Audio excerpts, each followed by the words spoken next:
नमस्कार, स्वागत है आप सभी का। आज हम देखेंगे विदेशों में हुए क्रांतिकारी आंदोलनों से जुड़े हुए महत्वपूर्ण प्रश्न। तो आइए वीडियो को शुरू करते हैं। जैसा कि स्क्रीन पर पहला प्रश्न दिख रहा है कि निम्नलिखित में से किसने 1909 में लेफ्टिनेंट कर्नल सर विलियम कर्जनविली पर भारतीय स्वतंत्रता आंदोलन में क्रांति के लिए प्रथम कार्य के रूप में आक्रमण किया? तो इसका राइट आंसर होगा ऑप्शन नंबर ए, मदन लाल धिंगरा। मदन लाल धिंगरा इसका राइट आंसर होगा। अगला प्रश्न है गदर आंदोलन के शुरू होने का सबसे महत्वपूर्ण कारण था?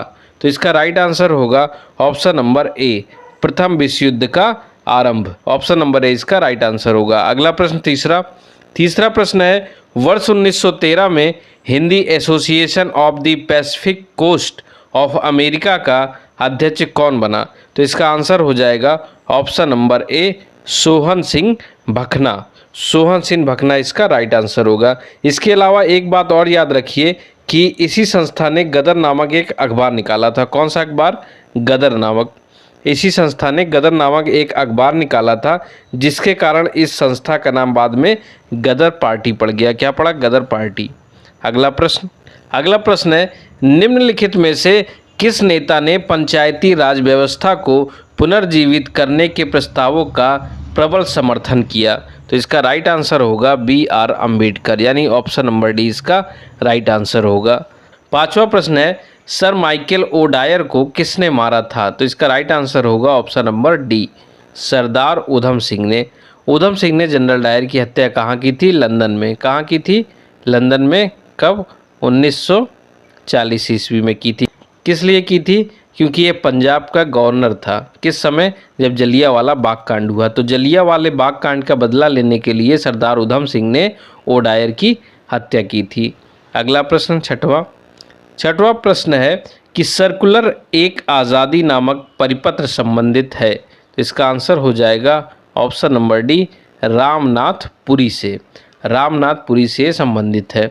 अगला प्रश्न सातवां प्रश्न है गदर पार्टी को पहले किस नाम से जाना जाता था?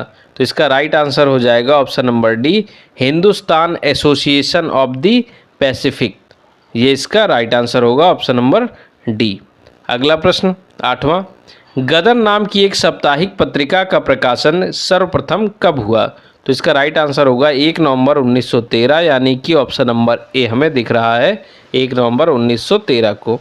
अगला प्रश्न नौवां प्रश्न है लंदन में सर कर्जन वाइली को 1907 में किसने गोली मारी थी? तो इसका राइट आंसर क्या होगा? ऑप्शन नंबर सी, M.L. धिंगरा ने गोली मारी थी।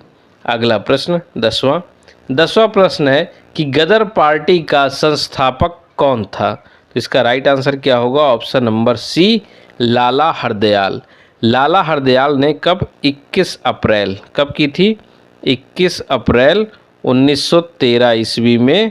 कहाँ पर? अमेरिका के सैन फ्रांसिस्को में स्थापना की थी गदर पार्टी की। अगला प्रश्न 11वां प्रश्न है हिंदुस्तान गदर पार्टी की स्थापना के बाद निम्नलिखित में से इसका अध्यक्ष नियुक्त किया गया? तो इसका राइट आंसर हो जाएगा ऑप्शन नंबर बी, बाबा सोहन सिंह भाकना। बाबा सोहन सिंह भाकना इसका राइट आंसर होगा। अगला प्रश्न 12वां प्रश्न है लंदन में इंडियन होम रूल सोसाइटी को प्रारंभ किया था? तो इसका राइट आंसर होगा option number D, Shyam ji Krishna Varma. Option number D इसका राइट आंसर होगा। और देखिए इंडिया होम रूल सोसाइटी को एक और नाम से जाना जाता है, इंडिया हाउस। इंडिया हाउस के नाम से भी जाना जाता है, इंडिया हाउस।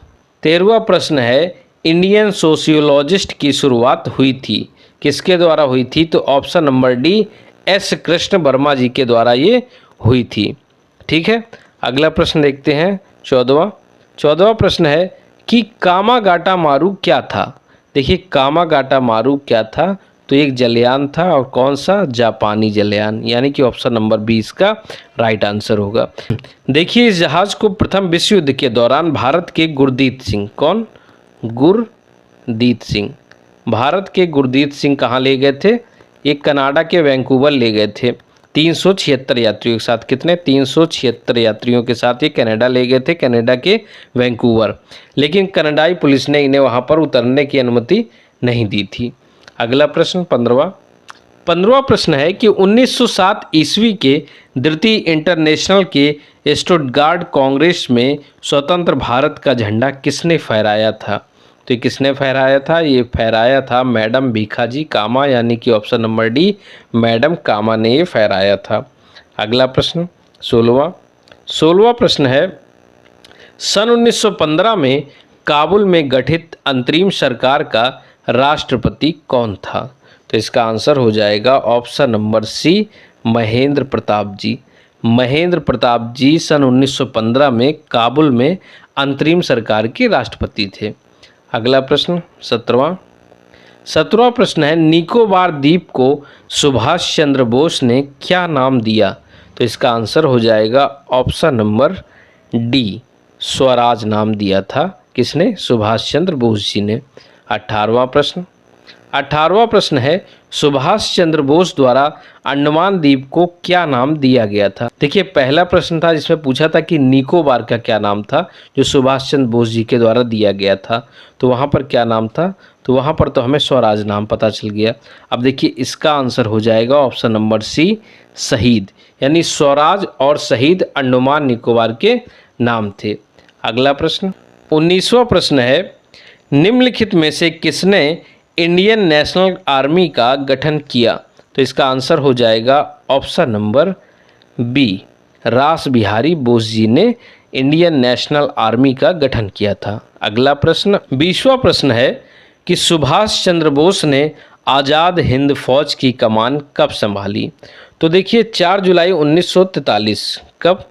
4 जुलाई 1943 को रास बिहारी बोस ने इसका नेतृत्व सुभाष चंद्र बोस को सौंप दिया था, यानी इसका right answer option number B, 1943 ईस्वी में हो जाएगा। आशा करता हूँ आप सभी को वीडियो पसंद आया होगा। मिलते हैं नए वीडियो में, तब तक आप चैनल को लाइक करें, शेयर करें और सब्सक्राइब करना ना भूलें। मिलते हैं नए वीडियो में, तब तक के लिए धन्यवाद।